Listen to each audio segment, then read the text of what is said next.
নমস্কার বন্ধুরা, আবার একটি নতুন ভিডিওতে তোমাদের স্বাগত।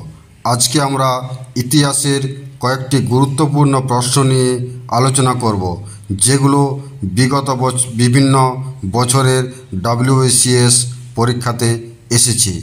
তাই ভিডিওটি স্কিপ না করে শেষ পর্যন্ত দেখুন। তো চলুন বন্ধুরা, শুরু করা যাক। আমাদের আজকের এপিসোডের প্রথম প্রশ্ন, কাকে ঐতিহ্যবাহী আধুনিকতাবাদী বলা হয়?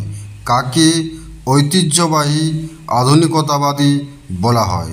তো প্রশ্নটির সঠিক উত্তর অপশন এ, অর্থাৎ ঈশ্বরচন্দ্র বিদ্যাসাগর। পরের প্রশ্ন, লর্ড মাউন্টব্যাটেন কাকে একাই এক সীমান্ত বাহিনী বলে উল্লেখ করেছেন?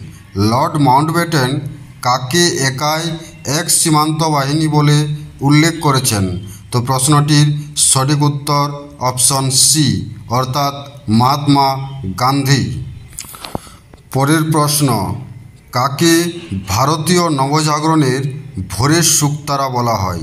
কাকে ভারতীয় নবজাগরণের ভোরের শুকতারা বলা হয়?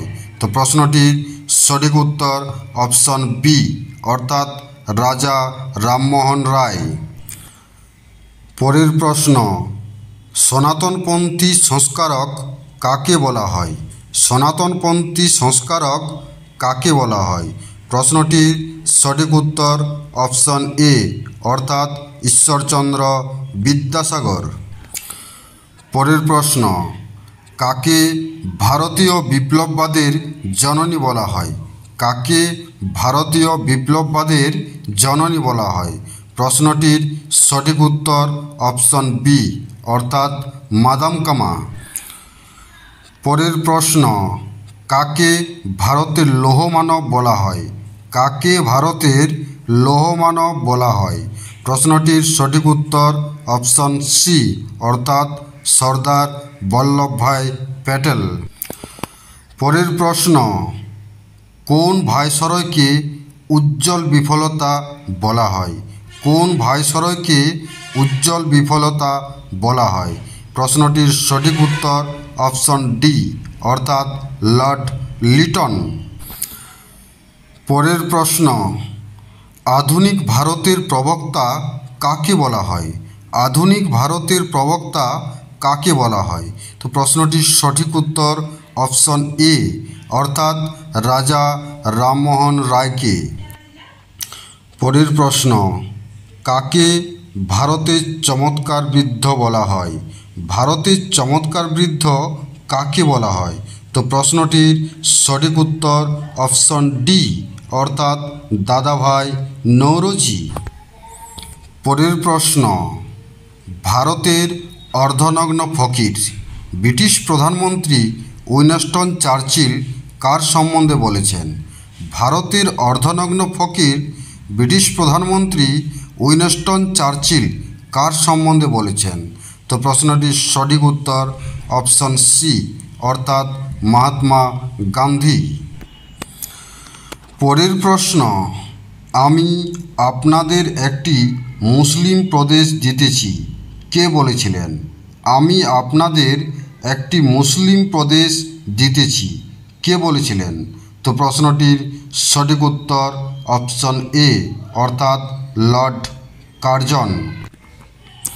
পরের প্রশ্ন, আমার কথা দিয়ে নয় কাজ দিয়ে আমাকে বিচার করুন কার উক্তি? তো প্রশ্নটির সঠিক উত্তর অপশন সি, অর্থাৎ লর্ড রিপন। পরের প্রশ্ন, আমার দেশকে ভালোবাসা যদি অপরাধ হয় তাহলে আমি অপরাধী কার উক্তি? প্রশ্নটির সঠিক উত্তর অপশন এ, অর্থাৎ ঋষি অরবিন্দ। পরের প্রশ্ন, শিক্ষা অপেক্ষা করতে পারে কিন্তু স্বরাজ নয়। শিক্ষা অপেক্ষা করতে পারে কিন্তু স্বরাজ নয় কার উক্তি? তো প্রশ্নটির সঠিক উত্তর অপশন বি, অর্থাৎ চিত্তরঞ্জন দাস। পরের প্রশ্ন, অর্থাৎ আজকের এপিসোডের শেষ প্রশ্ন, আদি কংগ্রেসের সম্মেলনকে 3 দিনের তামাশা বলে কে উল্লেখ করেছেন?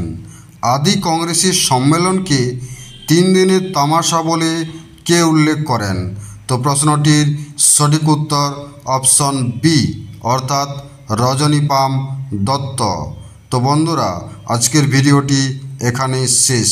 ভিডিওটি যদি ভালো লেগে থাকে তাহলে অবশ্যই লাইক করুন, শেয়ার করুন। পরবর্তী ভিডিও পেতে চ্যানেলটি অবশ্যই সাবস্ক্রাইব করুন। দেখা হচ্ছে পরের ভিডিওতে।